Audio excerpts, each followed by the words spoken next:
வணக்கம் மக்களே, இதுதான் என்னோடய வாழ்க்கை விலாக் எபிசோட் நம்பர் 2. ரைட்டு, இன்றைக்கி விஷயத்துக்கு வருவோம். காலையில் எழுந்து பல்ல விலகிட்டு அப்புறம் வீட்டில் வாழைப்பழமே இல்லை. ஸோ தண்ணி குடிச்சிட்டு கிளம்பிட்டேன். என்ன ஆச்சுன்னு தெரில, இன்றைக்கி ஜிம்மில் செம்ம டயர்டு.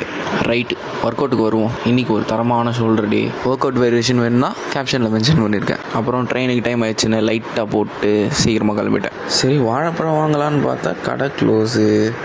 சரி, ஓகே, ட்ரெயினில் தான் போகலான்னு பார்த்தா வழக்கத்துக்கு மாற ட்ரெயின் சீக்கிரமாக வந்துடுச்சு. ரைட்ரா, ப்ரைவசி வேலைகள் அனைத்தையும் முடிச்சுட்டு பொறுமையாக ஷேக் குடிச்சிட்டு பஸ் ஸ்டாண்ட் கிளம்பிட்டேன். போகிற வெளில பஸ் வந்துச்சு, அப்படியே பஸ் ஏறிட்டேன். அப்புறம் இறங்கி கொஞ்ச நேரம் வாக்கிங் போட்டு மீண்டும் ஒரு பஸ் ஏறிட்டேன். லேபுக்கு டைம் ஆன காரணத்தினால் ஒரு ஈவெண்ட்டுக்கு போகலான்னு முடிவெடுத்தேன். ஈவெண்ட்டு ஸ்டார்டிங் டைமு 11 மணி. சரின்ட்டு வண்டி எடுத்துகிட்டு ஸ்ட்ரைட்டாக பொங்கல் கடைக்கு விட்டு அருமையாக ஒரு பொங்கலை சாப்பிட்டேன். ஈவெண்ட்டுக்கு டைமான காரணத்தினால் ஊருக்கு முன்னாடி ஈவெண்ட்டில் போய் உட்காந்துட்டேன். ஈவெண்ட் ஸ்டார்ட் ஆன அப்புறம் தான் தெரியுது எனக்கும் அந்த ஈவெண்ட்டுக்கும் சம்மந்தமே இல்லைன்னு. அப்புறம் கிளாஸுக்கு டைம் ஆகிடுச்சு. வேறு என்ன, வாக்கிங் தான். நீண்ட பயணத்திற்கு பிறகு ஒரு வழியாக கிளாஸுக்கு வந்துட்டேன். கிளாஸ் எப்படி போச்சுன்னு கேட்காதீங்க, ஏன்னா பாதி நேரம் தூங்கிட்டேன். மீதி பாதி என்ன ஆச்சுன்னு எனக்கே தெரில. ஒரு வழியாக கிளாஸுக்கு கத்த மோகையா. ஸோ வழக்கமான டீ ஸ்பாட்டுக்கு வந்துட்டேன். இங்கே வந்தால் யாருக்கோ பிறந்த நாளா, கேக்கெல்லாம் தரல, டீயும் பிஸ்கெட்டும் மட்டும்தான். அதுவும் நான் தான் பே பண்ணேன். அப்புறம் ஸ்டேஷன் வந்துட்டேன்.